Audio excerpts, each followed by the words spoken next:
আসসালামু আলাইকুম। আজ আমরা পুরো জাতি একসঙ্গে স্মরণ করছি এমন একদিন যা এদেশের ইতিহাসে গভীর ছাপ রেখে গেছে। 5ই আগস্ট শুধু একটি বিশেষ দিবস নয়, এটি একটি প্রতিজ্ঞা, গণজাগরণের উপাখ্যান এবং ফ্যাসিবাদী শাসন থেকে জাতির পুনর্জন্মের দিন।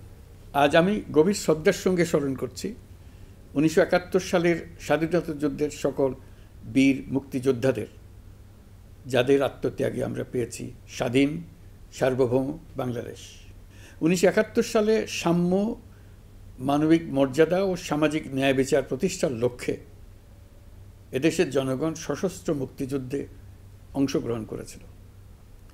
লাখো প্রাণীর বিনিময়ে একটি স্বাধীন রাষ্ট্র প্রতিষ্ঠা হয়েছিল। কিন্তু স্বাধীনতার অর্ধশতাব্দী পরেও এদেশের মানুষ সুবিচার ও গণতন্ত্র থেকে বঞ্চিত হয়েছে, বৈষম্যের শিকার হয়েছে। 2024 সালের উত্তাল জুলাই ছিল বাংলাদেশের ইতিহাসে এক সংকটময় অধ্যায়, 16 বছরের পুঞ্জীভূত ক্ষোভের বহিঃপ্রকাশ। এদেশের এই বিপুল সংখ্যক তরুণরা 16 বছর ধরে ক্রমাগত হতাশায় নিমজ্জিত ছিল। ভালো ফলাফল করেও চাকরির জন্য ক্ষমতাসীনদের দুয়ারে দুয়ারে ঘুরেছে। চাকুরিকে ঘিরে তৈরি হয়েছিল দুর্নীতি, স্বজনপ্রীতি আর তদবির বাণিজ্য। যে তরুণ ঘুষ দিতে পারেনি, এলাকার মাফিয়াদের সঙ্গে সখ্য গড়ে তুলতে পারেনি, তার চাকরি হয়নি। সরকারি চাকরিতে বৈষম্যমূলক কোটা পদ্ধতি, যেটা মূলত ছিল দুর্নীতি ও স্বজনপ্রীতির আরেকটা হাতিয়ার, এর বিরুদ্ধে তরুণ সমাজ দীর্ঘদিন ধরে প্রতিবাদ বিক্ষোভ করলেও ফ্যাসিবাদী শাসকের টনক নড়েনি। দীর্ঘ এই সময় প্রতিটি সেক্টরে মাফিয়াতন্ত্র কায়েম করে একটি সুবিধাভোগী শ্রেণী তৈরি করা হয়েছিল, যারা আর্থিক ও অন্যান্য সুবিধার বিনিময়ে স্বৈরাচারের পক্ষে কথা বলবে, কাজ করবে। স্বৈরাচারের পক্ষের সঙ্গী হলেই তার চাকরি হবে, কাজ মিলবে। সরকারি প্রতিষ্ঠান, শিক্ষা প্রতিষ্ঠান, অর্থনৈতিক প্রতিষ্ঠান, এমনকি বিচার ব্যবস্থা, আইনশৃঙ্খলা বাহিনী, গণমাধ্যম ও সাংস্কৃতিক মণ্ডলেও এই ধরনের সুবিধাভোগী শ্রেণী তৈরি হয়েছিল। এদেশের গরিব মেহনতি মানুষের পয়সা লুট করে পতিত ফ্যাসিবাদ ও তাদের সহযোগীরা এক একজন টাকার পাহাড় গড়ে তোলে। সীমাহীন দুর্নীতির কবলে পড়ে অর্থনীতি ভেঙে পড়ে। এই দেড় যুগে প্রতিটি ন্যায্য দাবি, প্রতিবাদ, বিক্ষোভ চলাকালে পুলিশের পাশাপাশি দলীয় সন্ত্রাসীরা অস্ত্র হাতে আন্দোলনকারীদের পিটিয়েছে। গত 16 বছরে যারাই সরকারের সমালোচনা করেছে, নাগরিকদের অধিকারের পক্ষে কথা বলেছে, তাদেরকে গ্রেফতার অথবা গুম করা হয়েছে। লাখ লাখ বিরোধী দলীয় রাজনৈতিক নেতাকর্মীদের নির্বিচারে আটক, গ্রেফতার করা হয়েছে। এই ভয়াবহ পরিস্থিতিতে 24 জুলাইয়ে দেশের ছাত্র সমাজ, তরুণ প্রজন্ম, সাধারণ মানুষ সবাই একত্রিত হয় এক নতুন দিনের প্রত্যাশায়। সমস্বরে তারা বলে ওঠে, এবার ফ্যাসিবাদকে যেতে হবে। তবু দেশের মানুষের বুকে গুলি চালিয়ে শেষ পর্যন্ত ক্ষমতা আঁকড়ে ধরে রাখতে চেয়েছিল ফ্যাসিবাদী সরকার। তারা নির্বিচারে গুলি করেছে, গ্রেপ্তার করেছে, ইন্টারনেট বন্ধ করে হত্যাকাণ্ডের তথ্য লুকাতে চেয়েছে। রাতের অন্ধকারে এলাকায় এলাকায় অভিযান চালিয়ে ছাত্রদের আটক করেছে। গুলিবিদ্ধ আহতদের তারা হাসপাতালে চিকিৎসা নিতে দেয়নি।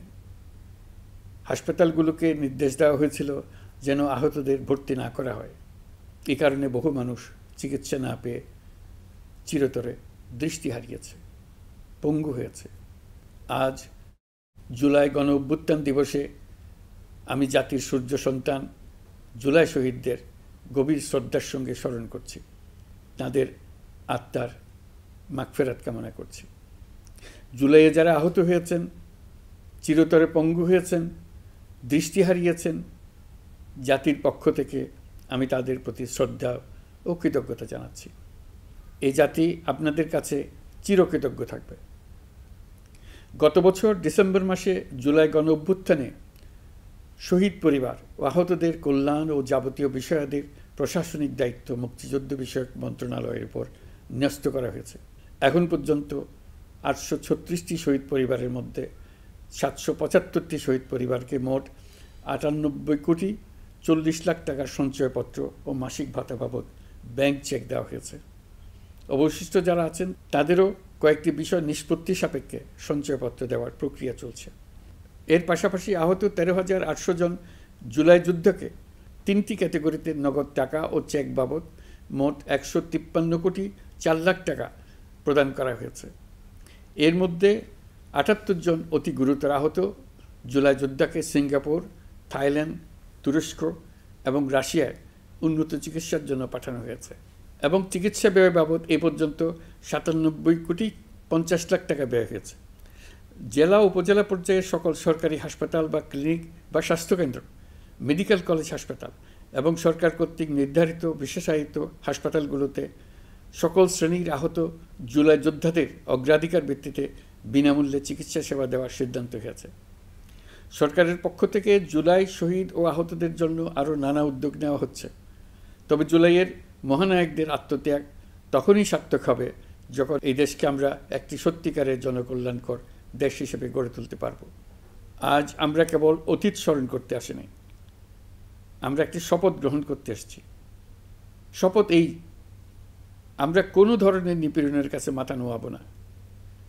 আমরা প্রতিষ্ঠা করব একটা জবাবদিহিমূলক, মানবিক, গণতান্ত্রিক এবং বৈষম্যহীন রাষ্ট্র, এমন রাষ্ট্র যা সবসময় জনকল্যাণে কাজ করবে।